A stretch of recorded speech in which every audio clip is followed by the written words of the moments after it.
Rehab and counseling might actually be making some people worse, and nobody seems to have the balls to call it out. Now, before everyone freaks the fuck out, yes, rehab and counseling can absolutely help people. I'm not denying that. But there's a huge problem inside that whole system, and nobody really talks about it. And if you're brutally honest with yourself, a lot of it becomes a complete farce. The first problem I see has nothing to do with counselors or rehab centers. It has to do with you. Recovery or fixing your life only works if you're willing to do something most people fucking refuse to do. You have to be willing to play devil's advocate with yourself. You have to sit the fuck down and ask yourself a hard question. How much of this mess in my life did I actually create? Because if you walk into counseling or rehab still lying to yourself, nothing anyone tells you is going to fix a goddamn thing. So let's talk about counseling. And before people get offended, I'm not saying all counselors are bad. Some counselors have lived through trauma. Some have lived through addiction. Some of them are extremely, incredibly knowledgeable and helpful. But there's another reality nobody talks about. A counselor can only work with what you tell them. If you walk into that room blaming everyone else for your entire fucking life and fuck-ups, if you're not transparent, if you're not self-aware, then you're working with a completely false version of reality. Yeah, a good counselor might be able to pull some things out of you here and there, but they can't fix what you refuse to be honest about. I've actually seen this happen before. I've had people go to a counselor, tell them that I was some kind of fucking monster. They told dramatic stories about how terrible I was. So the counselor did exactly what they're trained to do.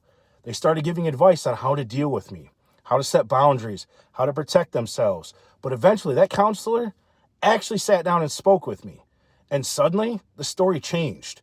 Because once they heard the other side, they realized I'm not the fucking problem. The other person is completely out of their mind. The counselor is working with a story, yes, that sounded convincing, but guess what? It wasn't the fucking truth. And that's the issue. Counseling only works if the person sitting in that chair is willing to be brutally honest about who they actually are. If you walk in there playing victim or spinning stories or hiding your role in the chaos, you're basically paying someone to analyze a character that doesn't even fucking exist. Then you've got the rehab side of things. Some rehab centers generally want to help people. But let's be fucking honest. A lot of them are businesses. And they don't stay in business without customers or without repeat customers. They take your money. They give you the same bullshit speeches. You're fucking powerless. It's a disease. You can't fight it. And sometimes that fucking mindset traps people. A lot of rehab programs lean heavily into religion. And look, I am Christian.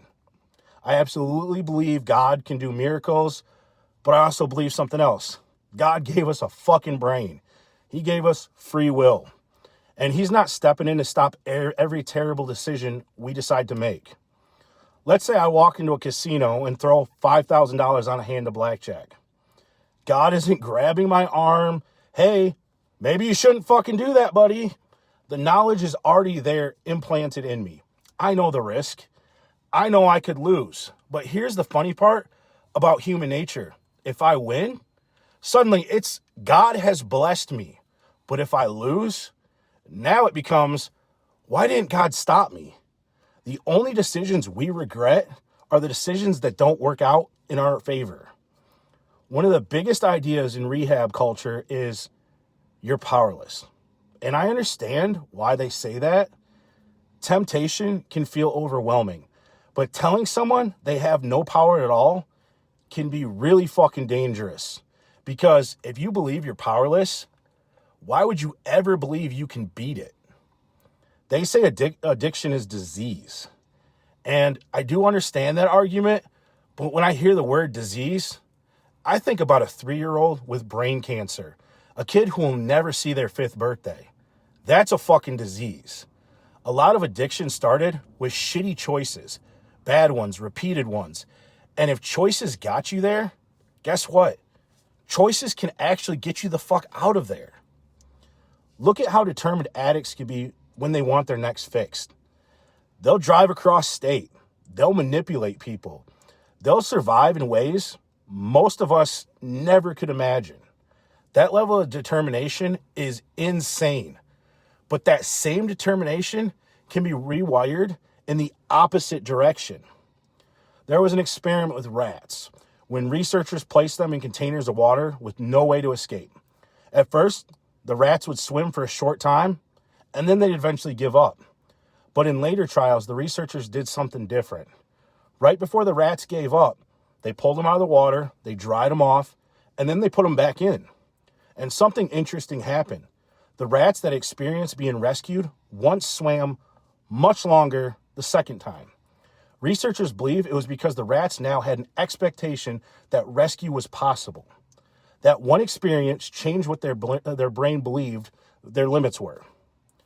Again, you're not powerless. You're responsible. And that's a terrifying realization because it means your life doesn't change when someone else fixes it. Your life changes the moment you decide it does. You're not powerless. You're responsible.